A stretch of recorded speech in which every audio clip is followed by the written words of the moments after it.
اس channel پر روزانہ قرآن پاک کی ایک آیت تلاوت سماعت ترجمہ اور مختصر تشریح پیش کی جا رہی ہے۔ ویڈیو اپلوڈ ہونے پر نوٹیفیکیشن پانے کے لیے اس چینل کو سبسکرائب کریں اور بیل آئیکن ضرور دبائیں۔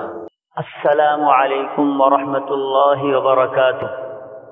میرے دینی و ایمانی بھائی اور بہنوں، سورہ مائدہ آیت نمبر 19 پیش خدمت ہے۔ اعوذ باللہ من الشیطان الرجیم، یا اہل الکتاب قد جاءکم رسولنا یبین لکم علی فترۃ من الرسل ان تقولوا ما جاءنا من بشیر ولا نذیر فقد جاءكم بشير ونذير والله على كل شيء قدير۔ اے اہل کتاب، یقیناً ہمارا رسول تمہارے پاس رسولوں کی آمد کے ایک وقفے کے بعد آ پہنچا ہے، یہ تمہارے لیے صاف صاف بیان کر رہا ہے تاکہ تمہاری یہ بات نہ رہ جائے کہ ہمارے پاس تو کوئی بھلائی برائی سنانے والا آیا ہی نہیں۔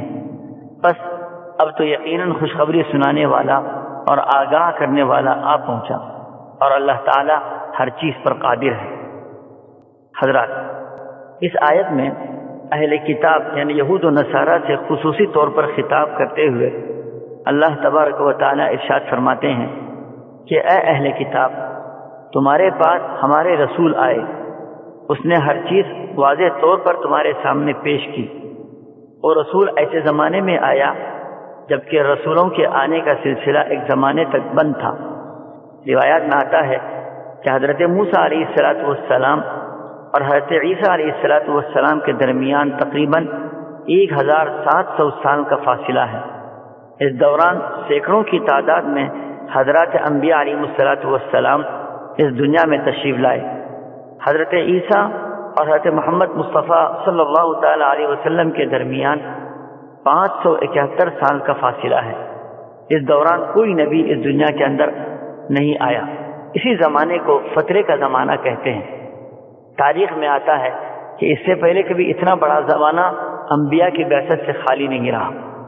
نبی کریم صلی اللہ تعالی علیہ وسلم جس وقت دنیا میں تشریف لائے اس وقت دین مٹ چکا تھا، ضلالت و گمراہی پھیل چکی تھی، علم و دین کی کوئی روشنی موجود نہ تھی، پوری انسانیت خدا سے ناآشنا ہو کر بت پرستی میں مبتلا ہو چکی تھی، انبیاء کی راہیں اور طور و طریق بے نشان ہو چکے تھے، دنیا توحید کو بھلا چکی تھی، جگہ جگہ مخلوق پرستی ہو رہی تھی، سورج، چاند، بت، آگ کی پوجا کی جا رہی تھی، اللہ کا دین بدل چکا تھا، کفر کی تاریکی نور دین پر چھا چکی تھی، دنیا کا چپا چپا سرکشی اور طغیانی سے بھر چکا تھا، عدل و انصاف بلکہ انسانیت بھی فنا ہو چکی تھی، جہالت قساوت کا دورہ تھا، روئے زمین پر سوائے چند لوگوں کے کوئی اللہ کا نام لینے والا نہیں تھا۔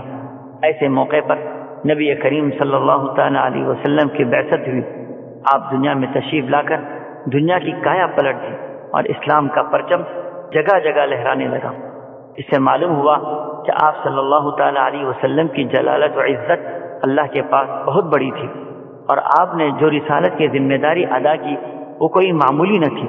پوری انسانیت کے لیے کوئی عذر پیش کرنے کا موقع ہی نہیں کہ ان کے پاس ڈرانے والا یا خوشخبری سنانے والا نہیں آیا ہو۔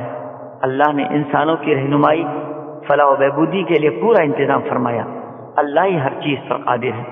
اللہ ہم سبوں کو نبی کی عظمت سمجھنے کی توفیق عطا فرمائے۔ آمین۔ وآخر دعوانا ان الحمد للہ رب العالمین۔